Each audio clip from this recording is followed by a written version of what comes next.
بسم الله الرحمن الرحيم وصلى الله وسلم وبارك على سيد الأولين والآخرين سيدنا محمد صلى الله عليه وسلم المبعوث رحمة للعالمين وآله وصحبه أجمعين. Chers sœurs, chers frères, marhaba bikum, merci de nous rejoindre sur le canal Algérie, d'être fidèles à votre émission Avis religieux. Merci aussi Dr Djouhri qui est là toujours comme d'habitude pour répondre à vos questions. Et comme d'habitude, nous mettons à votre disposition un numéro de téléphone pour nous contacter, pour nous poser vos questions. Le numéro est 00 213 21 23 98 91. 00 213 21 23 98 et 91. Ainsi qu'un email avisreligieux attaché avisreligieux@gmail.com avisreligieux@gmail.com. Docteur Djouhri, nous commençons par les questions qui nous sont parvenues par email en attendant les appels. La première question, c'est Aïcha de Dijon. Récemment, j'ai assisté au décès d'une jeune maman, Allah yarhamha. Oui. Une dame a dit violemment à la fille du défunt que si elle assistait à l'enterrement, elle n'ira pas au paradis. Pourriez-vous expliquer ce qui est autorisé à une femme? Barakallahu fikum. Bismillah, wassalatu wassalamu ala rasulillah wa ala alihi wa sahbihi wa man walahu wa tabi'a hudahu ila yawmina Allah rabbil alamin. Chers frères et sœurs, assalamu alaykum wa rahmatullahi ta'ala wa barakatuhu. Dans les rites funéraires en islam, Allah subhanahu wa ta'ala ou le prophète alayhi salatu wassalam, bien sûr par voie de révélation, n'a jamais précisé quelles sont les choses réservées aux femmes ou quelles sont les choses réservées aux hommes. Quand on parle des rites funéraires, c'est-à-dire on a le fait de laver le défunt, le fait de... Voilà, on a un appel. Oui, on va continuer. Madame Yasmine de Lyon. Allô, oui. الو السلام عليكم. السلام مرحبا. شوف عندي واحد السؤال بغيت نسقسيك على الحج. على الحج. عندي باسكو عندي حبيبتي بغات تروح الحج ان شاء الله وراجلها ما بغاش يروح. الوغ هي راهي تحوس تسقسي لا تقدر تروح وحدها ولا ما تقدرش ولا ما بغاش كيفاه دير في الحق ماشي متفاهمين بزاف. سوناج عمرها شحال؟ عندها 61 ans. Très bien. Oui, madame, on va vous répondre. Madame. Bon. Du moment qu'elle a dépassé en quelque sorte la ménopause, voilà, 45, 46, déjà même pour la loi algérienne, c'est 45 ans, elle les dépasse, elle n'aura pas en quelque sorte à s'en soucier pour avoir un mahram avec elle. Il suffit qu'il y ait, c'est-à-dire, voilà, un groupe de confiance qui va l'accompagner. Voilà, un groupe de confiance. Rufqat Thiqa. Al-Ma'mouna ou Rufqat Thiqa. Du moment qu'elle a 61 ans, elle n'a pas besoin d'un mahram, que ce soit son mari ou son fils ou son frère ou quelqu'un qui est mahram. Elle peut accomplir, Inch'Allah, son pèlerinage et il sera accepté. Bi'idhnillahi azza wa jalla. Nous revenons à la question. D'accord. Alors, pour les rites funéraires, le prophète alayhi salam n'a pas précisé que la prière mortuaire, on va dire, est réservée seulement aux hommes, non pas aux femmes. C'est-à-dire que ce que le prophète sallallahu alayhi wa sallam a fait, c'est qu'il accomplissait en quelque sorte la prière mortuaire, mais il n'a pas été rapporté que ça a été réservé seulement aux hommes. Et d'ailleurs, il y a un autre hadith qui précise le contraire, on va dire. C'est que le prophète alayhi salam a dit dans un propos: إذا مات ابن آدم اتبعه ثلاث إلى قبره ثلاث أهله وماله وعمله. C'est-à-dire, lorsqu'un défunt meurt, et bien sûr on l'expédie en quelque sorte vers l'au-delà, en mettant la dépouille du défunt sous terre, ce qu'on appelle l'enterrement. Le prophète alayhi salam, a dit que en allant au cimetière, ce défunt-là sera accompagné par trois choses ou trois genres de personnes. Sa famille. Et il n'a pas précisé. D'ailleurs, al-ahl, ça veut dire le conjoint, ça veut dire l'époux ou l'épouse. Voilà, al-ahl. خيركم خيركم لأهلي وأنا خيركم لأهلي وأنا خيركم لأهلي. Ça veut dire al-ahl, ça veut dire le conjoint, ça veut dire le mari ou l'épouse. Très bien. Voilà. Il sera accompagné par son époux ou son épouse, voilà, et il sera accompagné par sa richesse, voilà, et il sera accompagné aussi par son œuvre. Et une restera, les deux autres, c'est-à-dire recouvrant la dunya. Si j'ai bien compris, pour éclaircir un peu, c'est-à-dire Rasul sallallahu alayhi wa sallam, notre prophète, n'a pas réservé la prière mortuaire pour les hommes, que pour les hommes. Mais les coutumes l'ont fait. Voilà, c'est ce que j'allais dire. Par coutume, nous, on a hérité d'une manière, d'une forme rituelle et sociale de la prière mortuaire.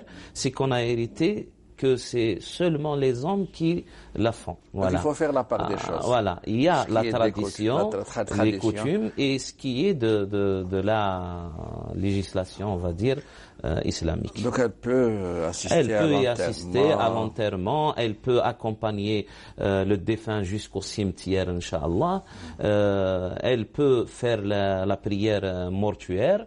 Et d'ailleurs, le prophète sallallahu alayhi wa sallam, lorsqu'il était, c'est-à-dire mourant, on va dire, il a donné conseil à ses compagnons de le laisser au sein de la mosquée, de sa mosquée, et que les hommes viennent prier pour lui, et que les femmes aussi viennent prier pour lui. Ça veut dire que les femmes des compagnons ont accompli elles-mêmes aussi, elles ont accompli la prière mortuaire pour le prophète sallallahu ta'ala alayhi wa sallam après sa mort. C'est clair. Donc c'est clair. Voilà, ce qui a été rapporté. La deuxième question, Dr Djouhri, nous sommes plusieurs frères et sœurs et nous sommes désespérés de notre situation qui dure depuis 10 ans. Nous voulons faire les choses dans la loi islamique. Oui. Voici ma question. Est-ce que les petits-enfants de mon frère décédé avant mon père héritent Allah yarhamou? Les fils, d'abord les fils... la question Très bien, d'accord. Est-ce que les enfants de ma sœur décédée aussi avant mon père héritent? S'il vous plaît, on nous raconte tout et n'importe quoi, on voudrait la vraie loi pour en finir. Merci de votre réponse, c'est urgent. Voilà, je suis désolé de dire, c'est-à-dire on ne va pas en finir aussi avec les avis divergents, on va dire, voilà, et on dit, voilà, non, même après que je vais donner ma réponse, si vous y allez vers un notaire, il applique la loi, c'est-à-dire sous deux formes. C'est-à-dire, s'il applique la loi, nous on parle du code de la famille. On peut partager l'héritage sans avoir recours. Voilà. Si vous voulez partager sans avoir recours à un notaire, moi je vais vous donner ma réponse. C'est pourquoi le problème les descendants... Il faut d'abord expliquer, Dr Djouhri, s'il vous plaît. Il faut leur expliquer pourquoi un notaire parfois pose un problème. C'est la traduction du texte. C'est la traduction du texte.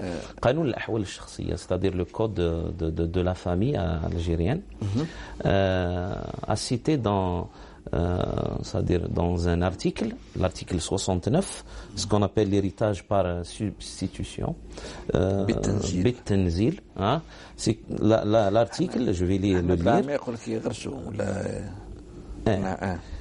Si une personne décède en laissant des descendants d'un fils, et là, la loi ou l'article précise d'un fils, c'est-à-dire les descendants d'un fils, non pas d'une fille. Voilà.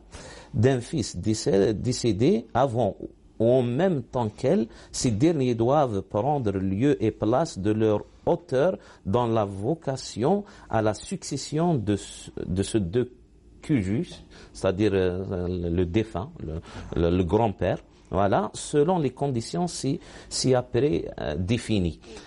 Qu'elle ne dépasse pas bien sûr le tiers de la totalité de l'héritage. خاطر الوصية اسمها وصية واجبة, وصية مفروضة, un testament obligatoire, on va dire. Il ne doit pas s'appliquer au-delà du tiers de la totalité de la richesse léguée ou laissée par le défunt. On parle du grand-père.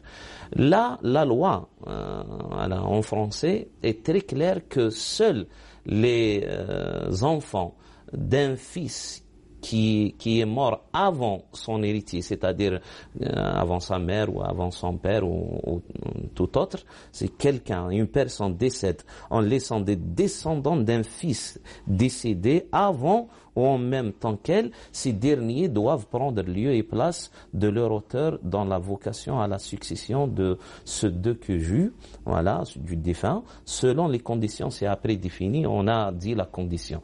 Mais en prenant, voilà, c'est ça c'est-à-dire le problème, en prenant le texte en arabe de cette loi, voilà,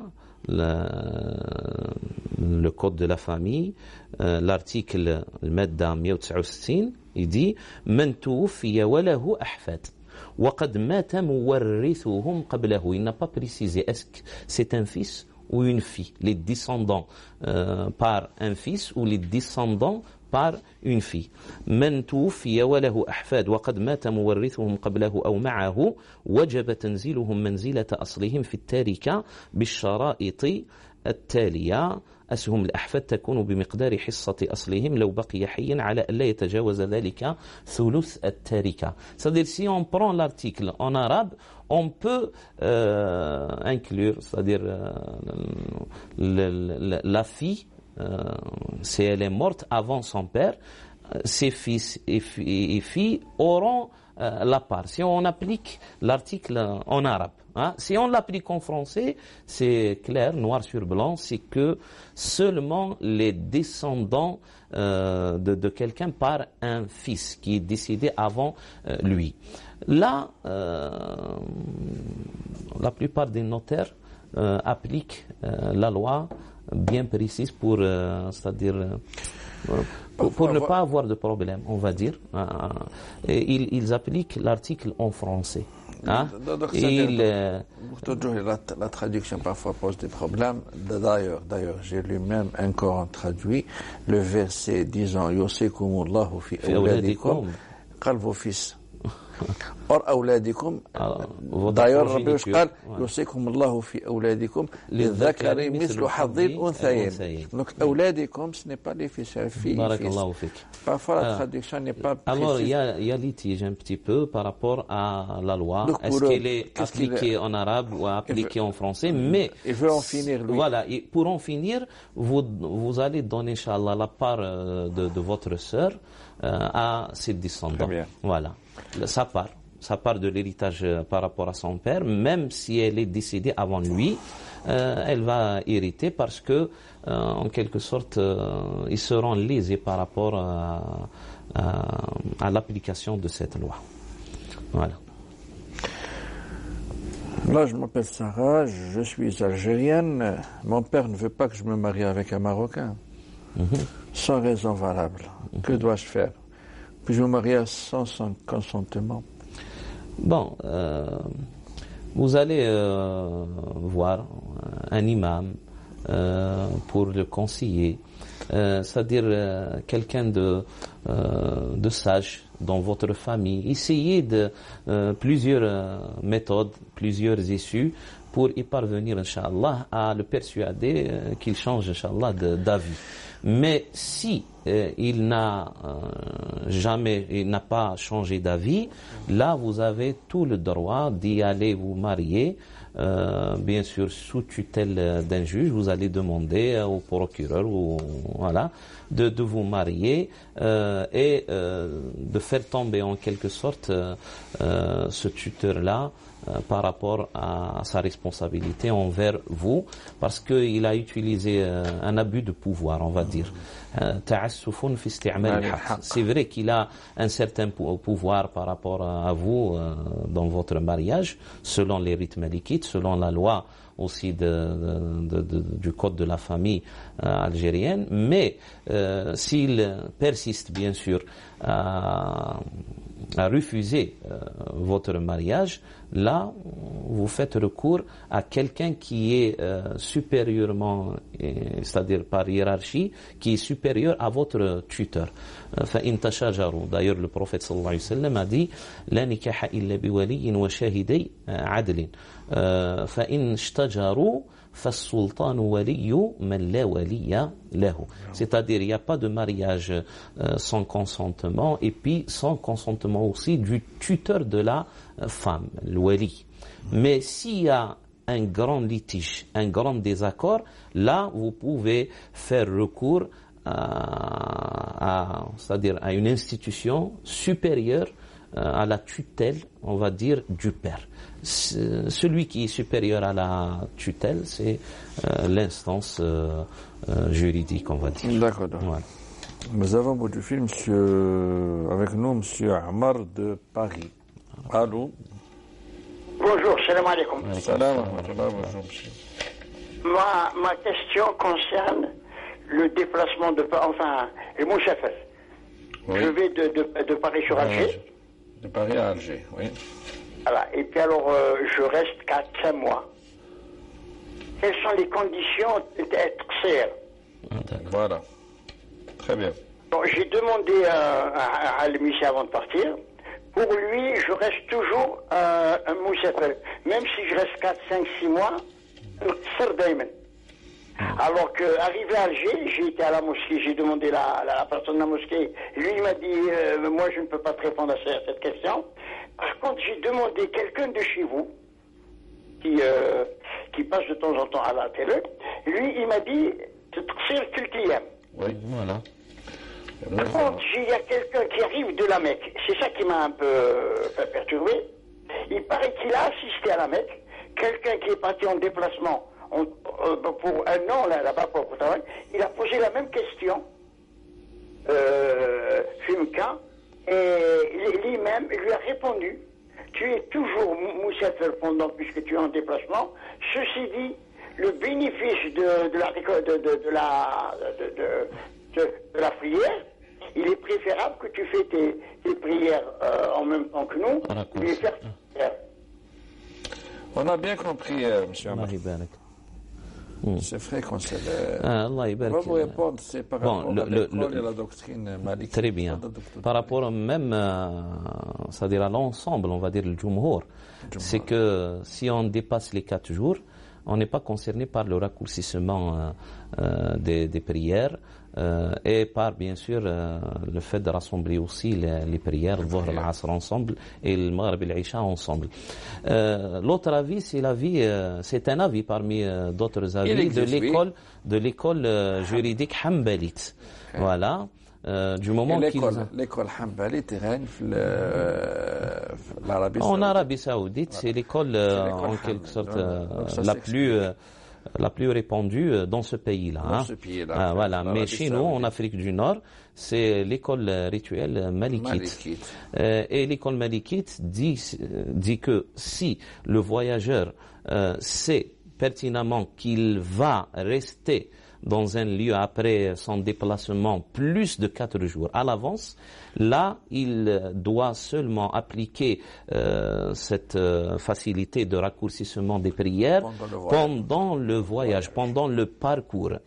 Mais si il n'a pas cette information-là qu'il va rester, et puis il va rester, Inch'Allah, c'est-à-dire le concret sera que il va rester plus de 4 jours. Mais il ne le savait pas à l'avance. Il arrive, il continue à raccourcir les prières, et il continue à rassembler les prières, et puis de jour en jour, même s'il reste 4, 5, 6 jours, etc., et puis il n'a pas toute la certitude qu'il va quitter ce lieu-là, c'est-à-dire avant 4 jours de limite, un intervalle de 4 jours. Le retour, c'est par rapport à la résolution d'un problème. Voilà, c'est ça. Il attend toujours. Il attend toujours. Il attend toujours une chose, au jour le jour. Là, il a cette permission-là de raccourcir les prières. Voilà. Ici, pour M.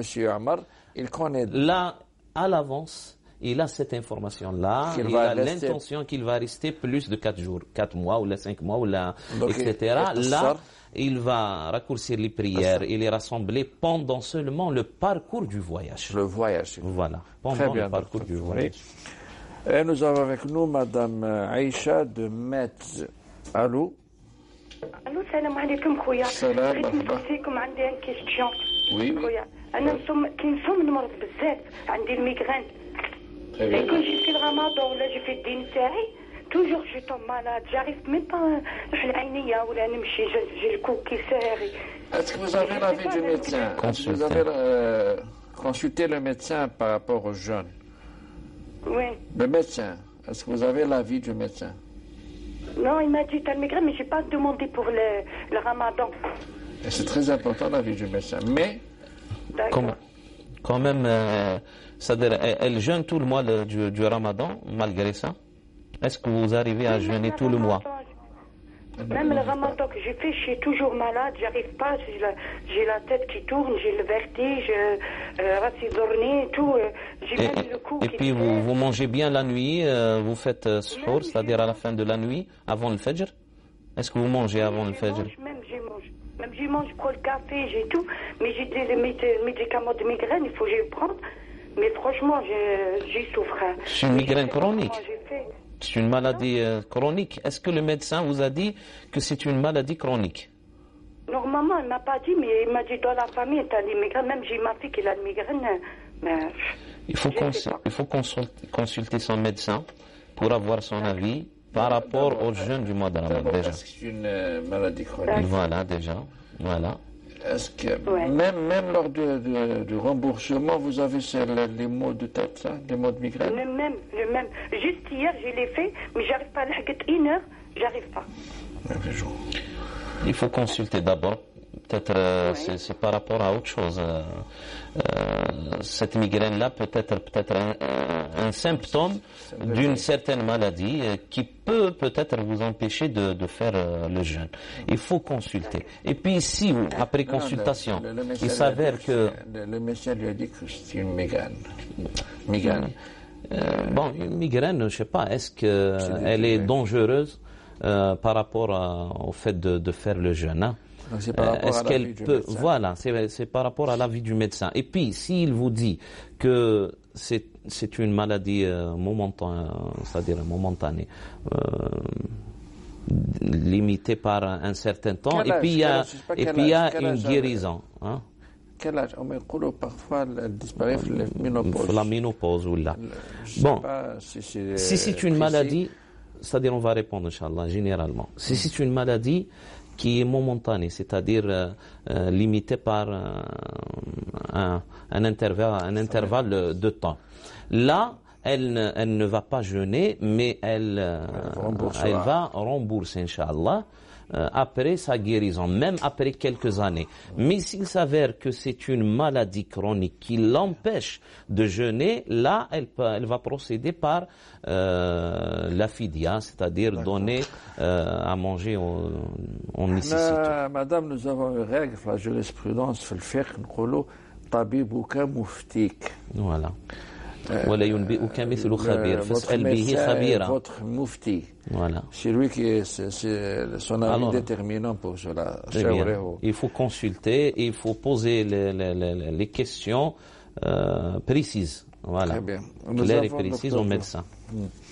Nous avons aussi au bout du fil Madame Sarah de Nice. Allô? Oui, bonjour. Bonjour. Oui, bonjour. Moi, je voudrais poser une question, s'il vous plaît. Marhaba. Oui. Merci beaucoup. Moi, je suis heureuse avec... j'ai un mari qui est très gentil. Oui. Qui est très gentil, donc... mais il boit. Il boit et il mange du cochon. Donc, il a un très bon cœur. Il aide tout le monde. C'est un musulman de confession? Oui, c'est un musulman, oui. C'est un musulman. يعيد يوم العيد يصوم رمضان. Pardon. يصوم رمضان. C'est quelqu'un qui a un grand cœur, qui aide tout le monde, mais il a ces défauts-là. Et moi, quand je lui ai parlé tout, il me dit c'est pas quelque chose, je t'empêche de rien faire, t'es bien. Il jeûne Ramadan? J'ai jamais manqué de quelque chose. Alors ça, je sais pas, je vais essayer, il essaye toujours, mais il me dit... S'il vous plaît, madame, s'il vous plaît. S'il vous plaît, est-ce qu'il jeûne Ramadan? Est-ce qu'il est... Non. Est-ce qu'il célèbre les fêtes musulmanes? Pardon? Est-ce qu'il célèbre avec vous les fêtes musulmanes, l'Aïd al-Kbir, l'Aïd al-Saghir? Oui. Il les fête. Il est très croyant, mais... Il est très croyant. Il lit le Coran, mais parfois. Il n'est pas très pratiquant, voilà. Et... C'est-à-dire que c'est un bon croyant, mais il n'est pas un bon pratiquant, c'est ça? C'est ça, voilà. Mais sauf que moi, après, j'ai... c'est un bon théoricien, en fait. Ça m'arrive d'être angoissée, en fait. Oui. Vous êtes angoissée par rapport à quoi? Par rapport à ça, justement. Par rapport le fait que... Vous êtes sa femme. Il y a du vin à la maison, je ne sais pas comment... Voilà. Par rapport à la légalité de l'acte de mariage. Voilà, c'est ça. Voilà. Oui. Après, ça fait 15 ans de mariage, j'ai 3 enfants avec lui. Allah yabarak. Donc, je ne sais pas quoi faire. Je suis très bien. Je suis très, très angoissée, justement. C'est pour ça, madame, qu'on vous a questionné par rapport à la célébration des fêtes, par rapport au jeûne du mois. Quelques détails. C'est-à-dire, il dit Ashhadu an la ilaha wa anna Muhammadan Rasulullah. C'est-à-dire, est-ce qu'il nie la prophétie du prophète sallallahu alayhi wa sallam? Non, il est musulman, il se considère musulman. Il croit beaucoup. Très bien. Alors, Inch'Allah, qu'Allah le guide vers le droit chemin. Très bien, madame, vous répondez. Voilà. Alors, du moment qu'il est croyant, qu'il a la foi, voilà, qu'il témoigne par le témoignage qu'Allah subhanahu wa ta'ala est le maître, le seigneur du monde ou des mondes, voilà, et que le prophète Mohammed sallallahu alayhi wa sallam est son messager, là, on le considère musulman. C'est-à-dire, toutes choses liées à ces actes seront considérés comme des actes d'un musulman. C'est-à-dire, un acte de mariage, l'héritage, il aura droit à hériter c'est-à-dire d'un défunt musulman. S'il meurt, les autres peuvent l'hériter aussi, y compris sa femme. Quand il va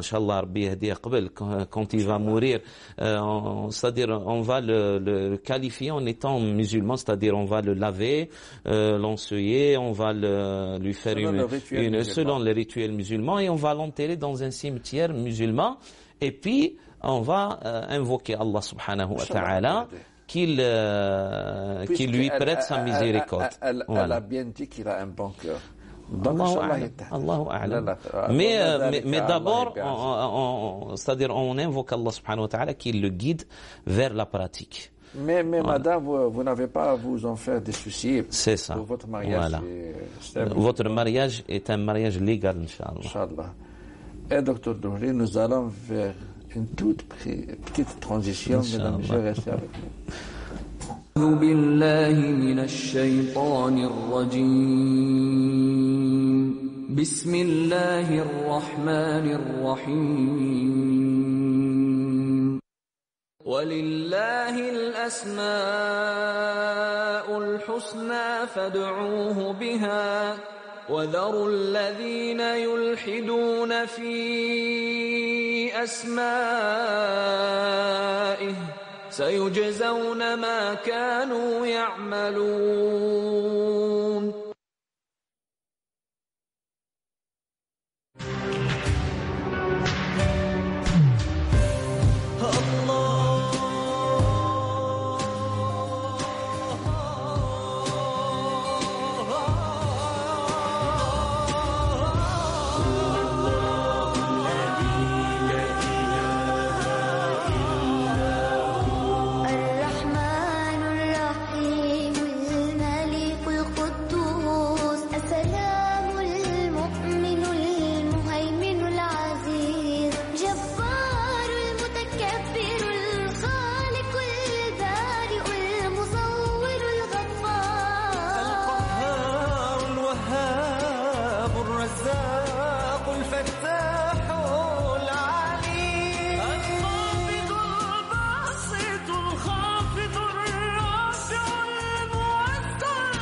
البصير الحكم العدل اللطيف الخبير الحليم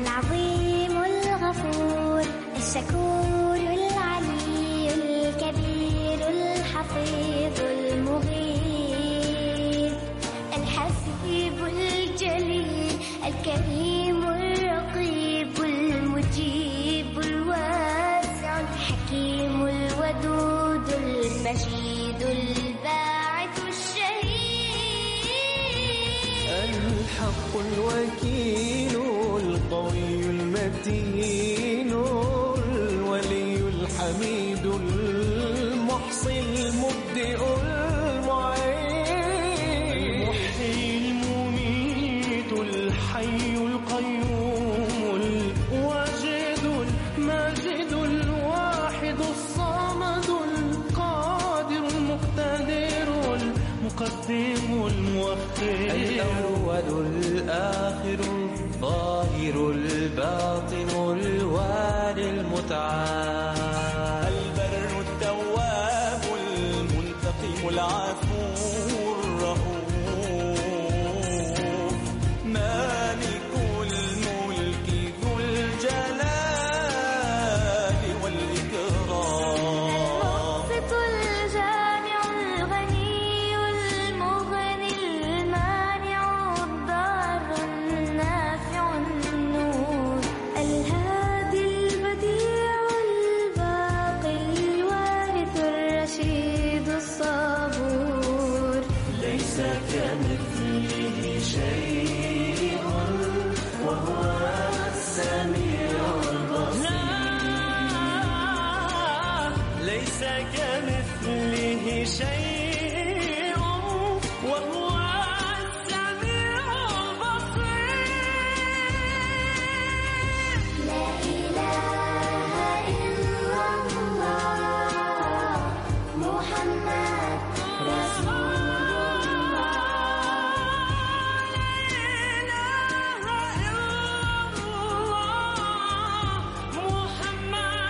رسول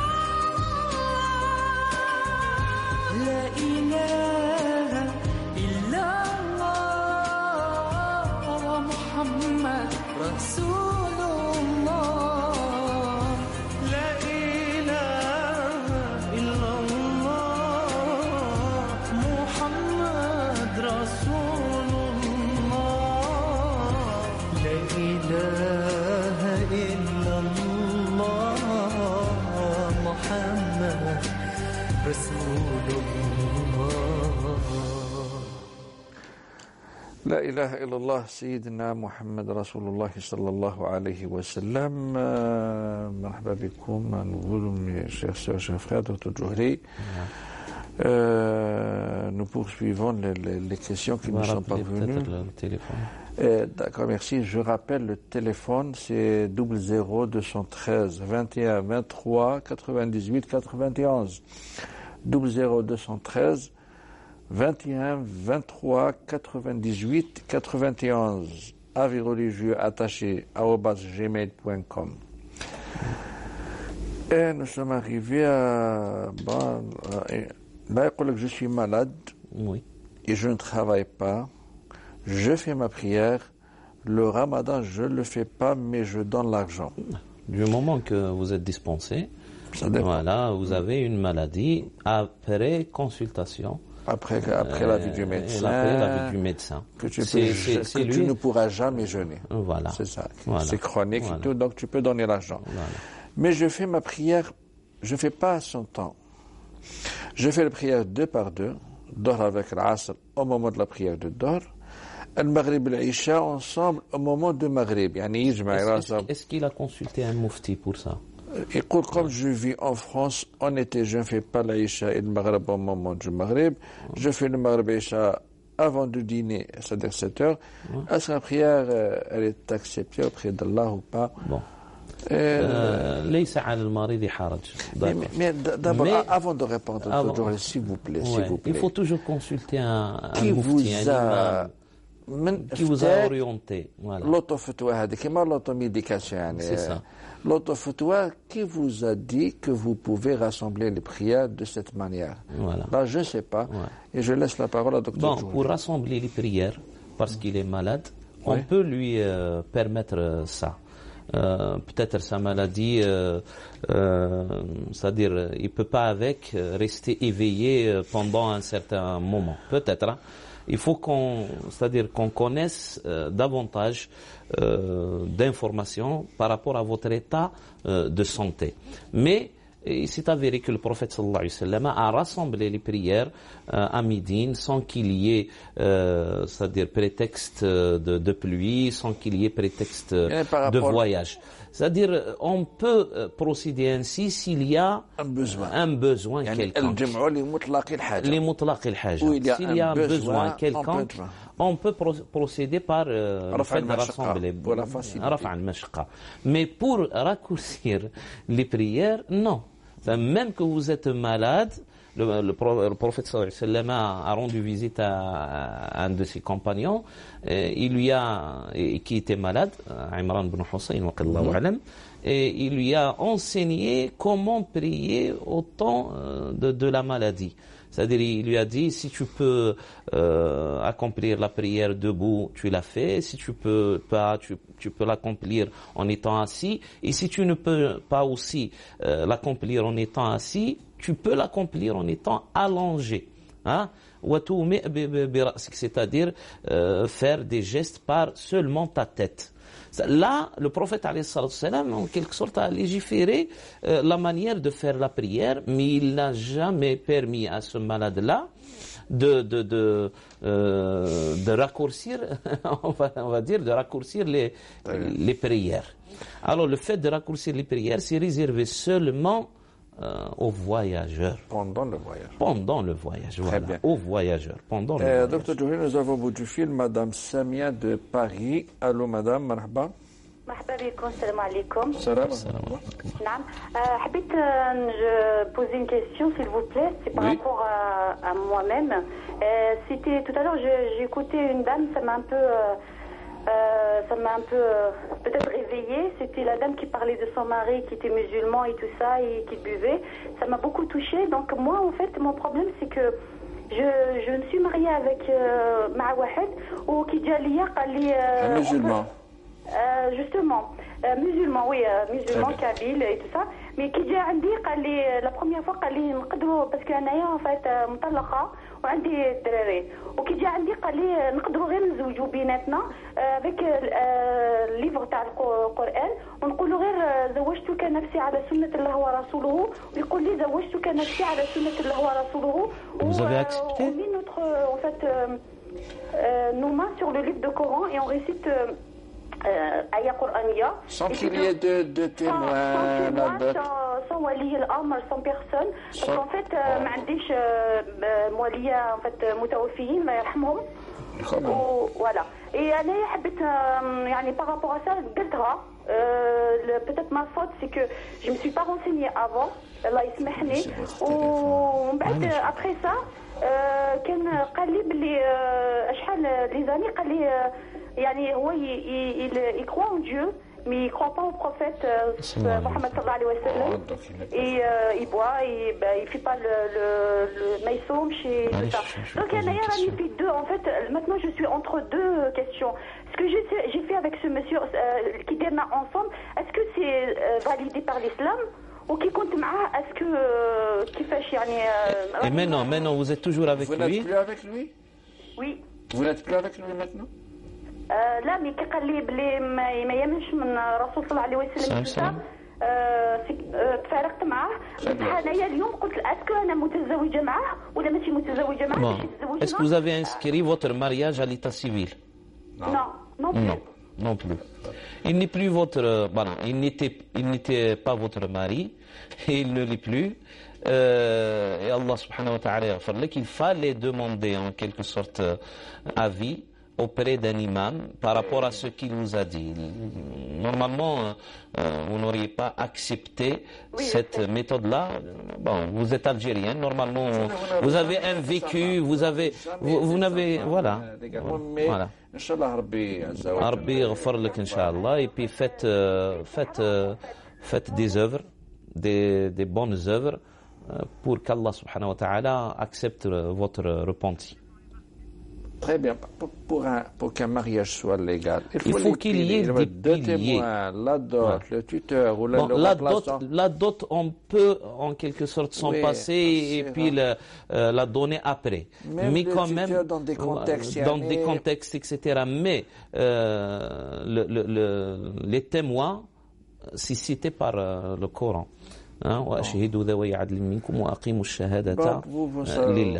Vous n'étiez pas au courant dans un contexte, parfois c'est... Non, c'est-à-dire, on ne peut pas dire que quelqu'un n'est pas au courant. Pourquoi? Parce que on est élevé dans cette tradition-là. C'est-à-dire, le mariage est un acte, bien sûr, qui lie deux êtres humains, mais il y a un vécu culturel. On le sait bien, que c'est-à-dire le mariage se fait ainsi. Il se fait par des témoins, par le tuteur, etc. Il y a une célébration du mariage, l'i'lan, etc. C'est-à-dire même qu'on n'est pas bien renseigné par rapport à la religion, la coutume et la tradition nous donnent assez, en quelque sorte, d'informations pour être immunisés par rapport à ce genre-là de déviation. Voilà. On est immunisé par la tradition, par les coutumes, par l'arf, etc., pour ne pas tomber dans ce problème. Mais le fait, نقرأ القرآن, on va lire un peu du Coran, voilà. Alhamdoulilah, qu'elle s'est séparée de lui, c'est une preuve de foi. C'est une preuve de foi et de bonté et de droiture. Quand vous avez eu l'information qu'il n'est pas croyant par rapport à la prophétie du prophète Mohammed sallallahu alayhi wa sallam, et vous avez pris la bonne décision, alhamdoulilah, Inch'Allah, hadi b'hadi. C'est-à-dire, Allah subhanahu wa ta'ala va prendre en considération celle-là pour faire le contrepoids contre c'est-à-dire, voilà. Wallahu bi rahmatihi yubaddilu sayyi'at hasanat. Docteur Djouri, nous avons avec nous Madame Malika d'Alger. Allô? نعم صباح الخير. صباح الخير. عليكم. السلام عليكم. الحمد لله. الحمد لله. الشيخ بغا نهضر يديك ساعيون مرصوب باش القد. الله مسلم. Ça a coupé. Elle est partie. Ah. Charlotte. تعود. Elle n'est pas là, d'accord. Donc, est-ce que la question est... Une femme peut-elle... Est-ce qu'une femme peut demander divorce? Est-ce peut-elle demander divorce? Car mon mari m'a imposé de vivre chacun dans son appartement. Alors là, j'ai 2 filles adolescentes.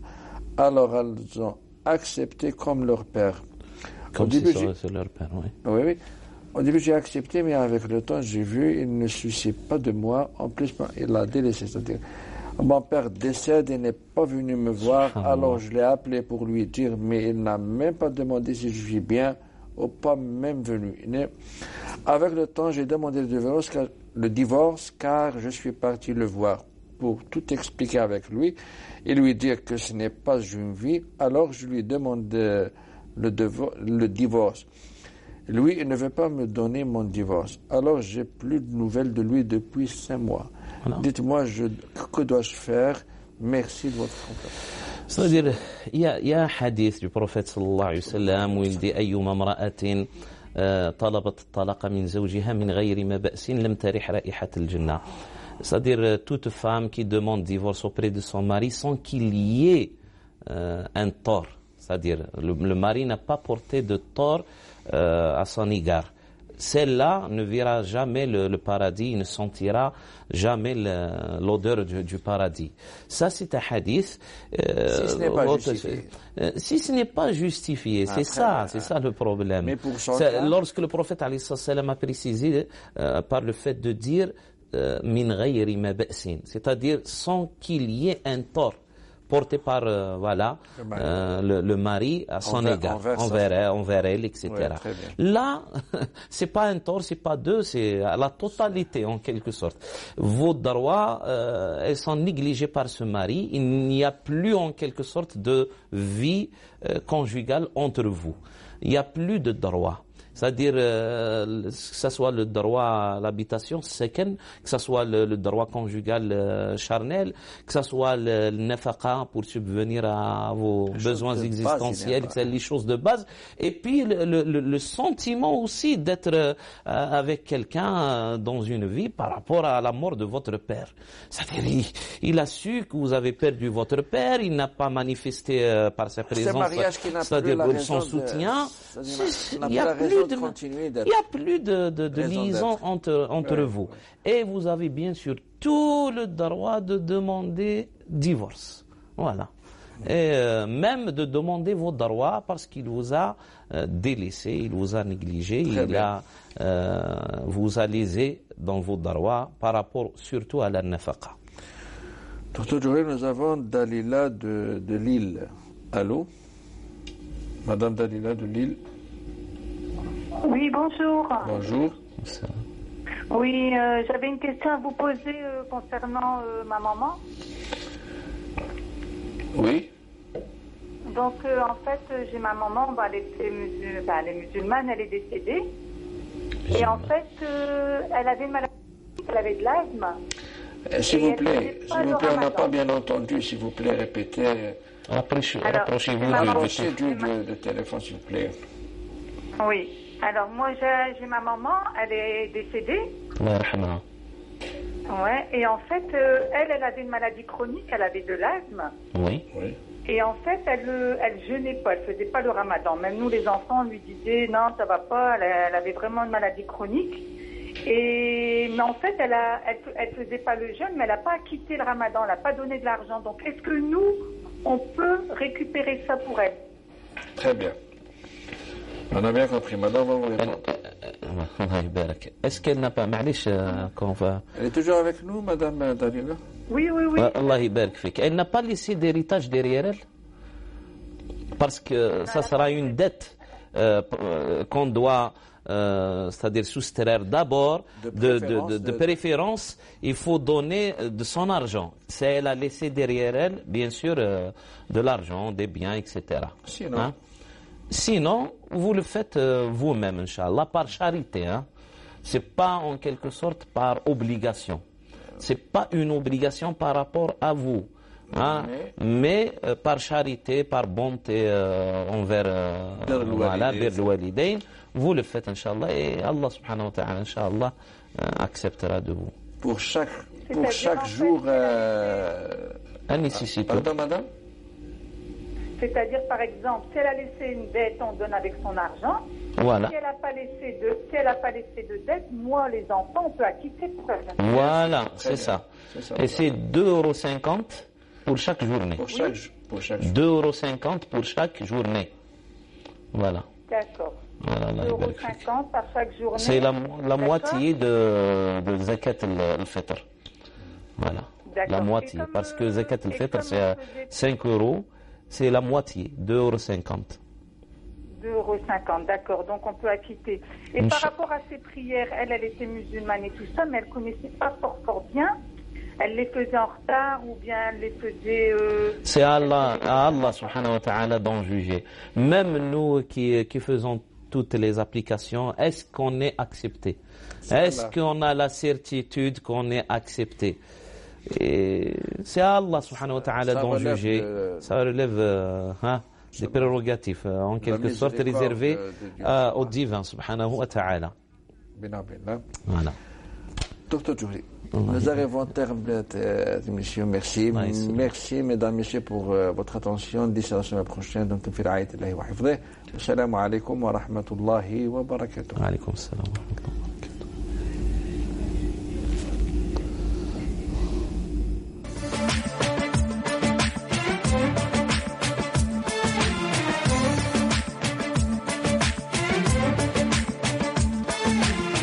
يا رب العالمين الله صل على طه آمين. الله الله في كل وقت وحين. الله الله املأ قلبي باليقين. الله الله ثبتني على هذا الدين. الله الله واغفر لي والمسلمين. الله الله حسبي ربي جل الله. الله الله ما في قلبي غير الله.